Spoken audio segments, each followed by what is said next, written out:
সবাইকে অভিনন্দন, শুভেচ্ছা আর একটি ক্লাসে। তো আজকের আলোচনার বিষয় হবে মৃত্তিকার উর্বরতা সংরক্ষণের উপায়। আমরা কিভাবে মৃত্তিকার উর্বরতাকে রক্ষা করব। প্রিভিয়াস ক্লাসে আমরা আলোচনা করেছিলাম সয়েল ফার্টিলিটি বা মৃত্তিকার উর্বরতা কি।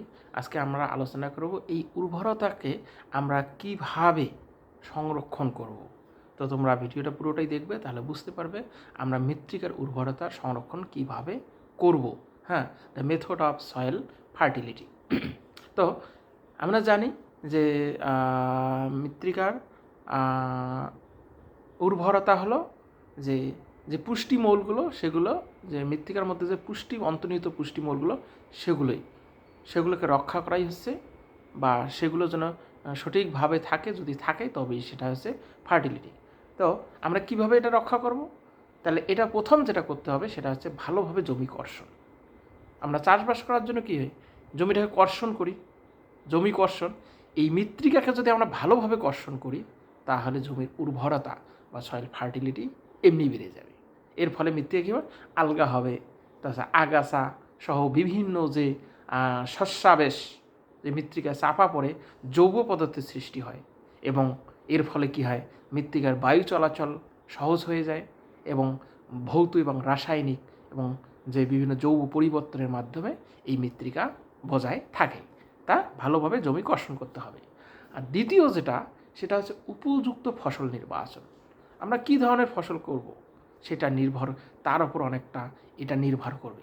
যদি আমরা শস্য জাতীয় ফসল বা ডাল জাতীয় ফসল নির্বাচন করি, তাহলে কী হবে, জমির উর্বরতা বেড়ে যাবে। কেন? মৃত্তিকার মধ্যে যে নাইট্রোজেনের পরিমাণ বেড়ে যাবে। আমরা জানি ডাল জাতীয় শস্যগুলো, এগুলো কী হয়, প্রচুর পরিমাণে মাটির মধ্যে নাইট্রোজেন সংরক্ষণ করে। এটা মনে রাখবে যে জমিতে যে ফসল সর্বাধিক পরিমাণ উৎপন্ন হয় সেই ফসলের চাষ করা উচিত। যেমন দোআঁশ মাটির মৃত্তিকায় গম, উর্বর পলি মৃত্তিকায় ধান, পাট, এগুলো করতে হবে। বা পার্বত্য অঞ্চলে ধাপ কেটে চা, কফি ইত্যাদি ভালো হয়, সেটা করতে হবে। তাহলে উপযুক্ত ফসল নির্বাচনও একটা গুরুত্বপূর্ণ ভূমিকা পালন করে, সয়েল বা উর্বরতা বৃদ্ধিতে। এছাড়া শস্যাবর্তন কি, যেটা বলছিলাম এর আগে, পরিবর্তন করা। সারা বছর একই জমিতে একই ধরনের ফসল না করে প্রত্যেকটা সিজনে কী করতে হবে, ফসল চেঞ্জ করতে হবে। ধরে নেন খারিফ মৌসুমে আমরা ধান করলাম, এবার রবিতে আমরা কি করব, ওই জমিতে ডাল জাতীয় সবজি করব, বা গম চাষ করব, বা মটরশুঁটি চাষ করব। তাহলে কী হবে, জমিতে নাইট্রোজেনের পরিমাণে বেড়ে যাবে, জমির উর্বরতা বাড়বে।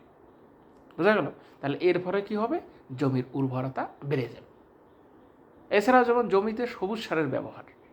আমরা এখন জমিতে শুধু কেমিক্যাল ব্যবহার করি, রাসায়নিক সার ব্যবহার করি।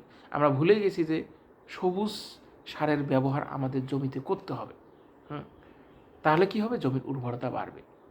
যেমন শুটি জাতীয় উদ্ভিদ, যেমন সিম বা বারসিম, কলাই, ছোলা, মটর প্রভৃতি, এবং এই যে অশুটি জাতীয় উদ্ভিদ যেমন গম, জোয়ার, বাজরা, ভুট্টা ইত্যাদি চাষ কী করতে হবে, করে মৃত্তিকার সঙ্গে মিশিয়ে দিলে মৃত্তিকার উর্বরতা কী হবে, বৃদ্ধি পাবে। বোঝা গেল? এটা করতে হবে। এছাড়াও কী করতে হবে, জৈব সারের ব্যবহার। আমরা এখন জমিতে জৈব সার ব্যবহার করি না, কিন্তু এটার পরিমাণ বাড়াতে হবে। মৃত্তিকার উর্বরতা বজায় রাখার জন্য এটা খুবই একটা গুরুত্বপূর্ণ পদ্ধতি।